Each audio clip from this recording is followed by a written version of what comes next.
I am 76 years old.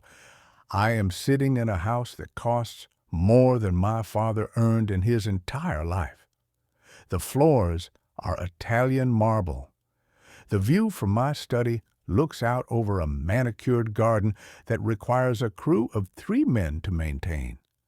I have accounts in banks I have never physically visited. I have investments that make money while I sleep. By every metric of the American dream, I have won. I have reached the summit. And I have never been more destitute than I am right now. I want to tell you about poverty. Not the kind where you are hungry, though I knew that briefly as a child. I'm talking about the poverty of a man who has nothing left to trade, nothing left to give, and no one left to receive it.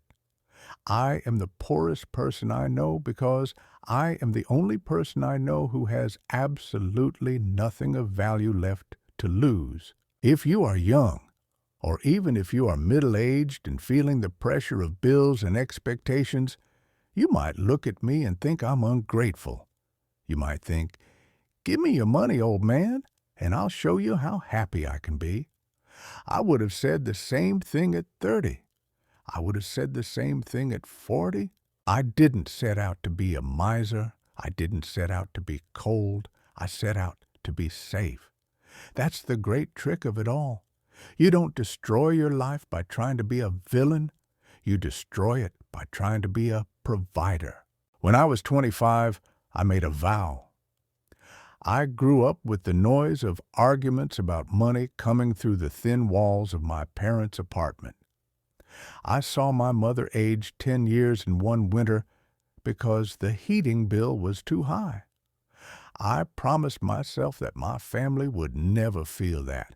I promised that I would build a fortress so high and so thick that fear couldn't get inside. So I went to work. I want to be clear about this part. It felt good. It didn't feel like a sacrifice. It felt like duty.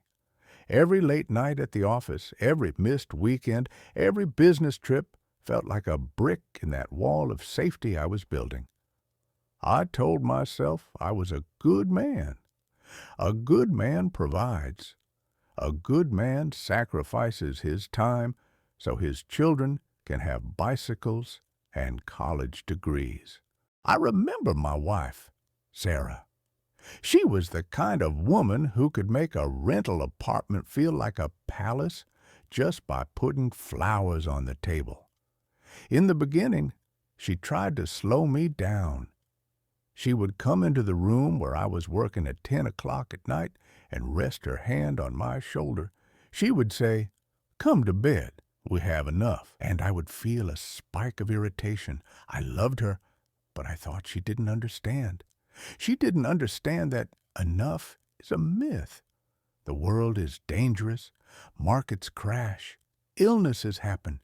You are never safe until you have more than you need. So I would kiss her hand, gently remove it from my shoulder, and say, "Just one more hour. I'm doing this for us." One more hour turned into decades. The tragedy wasn't sudden. There was no explosion, no dramatic divorce where plates were thrown. That's what movies tell you happens. In real life, the erosion is quiet. It's the sound of a shoreline slowly washing away, grain of sand by grain of sand. In my 30s, I missed dinners. Not all of them, just the ones that couldn't be helped. I missed the little moments, the bath times, the bedtime stories. I told myself I was buying their future. I was trading 20 minutes of reading Good Night Moon for a Harvard education. That seemed like a good trade, a logical trade. In my 40s, the business took off. We moved into the big house. The cars were new. The vacations were to Europe. But do you know what I remember about those vacations? I remember standing on the balcony of a hotel in Rome on a call with New York, while my family ate gelato in the piazza below. I could see them. I waved. They waved back. But I wasn't there. I was up on the balcony building the fortress. I remember the day my son, David, stopped showing me his drawings. He used to run to the door when I came home, paper flapping in his hand. "Look, Dad, look!" And I would look, but I would be glancing at my watch. I would be thinking about the meeting the next morning. I would say, "That's great, buddy," and keep walking to my study. Eventually, he stopped running to the door. Eventually, he stopped drawing. Or maybe he kept drawing, but he stopped showing me. I don't know. I missed the day it stopped. By the time I was 50, I had achieved everything I said I wanted. We were secure. We were wealthy, and I was a stranger in my own home. My wife stopped asking me to come to bed. She stopped asking if I wanted to go for a walk on Sunday mornings. She built a life that accommodated my absence. She had her friends, her charities, her garden. We were polite. We never fought. We were roommates in a mansion. I told myself this was maturity. I told myself that the passion of youth fades into a comfortable partnership. I told myself she respected my work ethic. I was delusional. She hadn't respected my work ethic. She had accepted her widowhood while I was still alive. The turning point came 6 years ago. Sarah got sick. It was fast. Pancreatic cancer doesn't negotiate. It doesn't care about your bank account. I hired the best specialist. I flew in doctors from Switzerland. I spent money like water. I thought, finally, this is what it was all for. This is why I worked, to save her. But you can't buy life. And you certainly can't buy back the years you spent ignoring the person dying in the bed. I sat by her bedside for 3 weeks. I held her hand. It felt frail, like a dried leaf. For the first time in 40 years, my phone was off. The business didn't matter. The stocks didn't matter. One night, she woke up and looked at me. Her eyes were cloudy, mediated by morphine. She smiled, and it was a sad, terrible smile. She whispered, "You're here." It wasn't an accusation. It was surprise. She was surprised that I was present. That broke me. It shattered me more than her death did. She had spent her life waiting for me to arrive, to actually be there. And I only showed up to watch her leave. After the funeral, the house went quiet.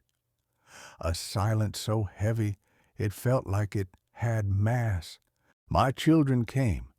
David is 48 now. My daughter Julie is 45.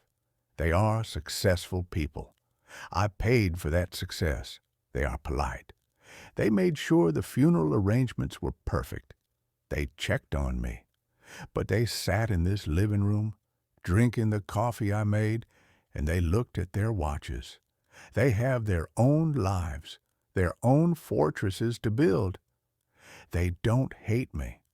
I almost wish they did. Hate is a connection. Hate implies passion. They just don't know me, and I don't know them. I tried to bridge the gap. A few months ago, I invited David over. I wanted to talk. I wanted to tell him I was sorry. I wanted to ask him who he was, really. We sat on the patio. I poured him a scotch. I started to speak, to try and explain why I was away so much, but the words stuck in my throat. I asked him about his work instead.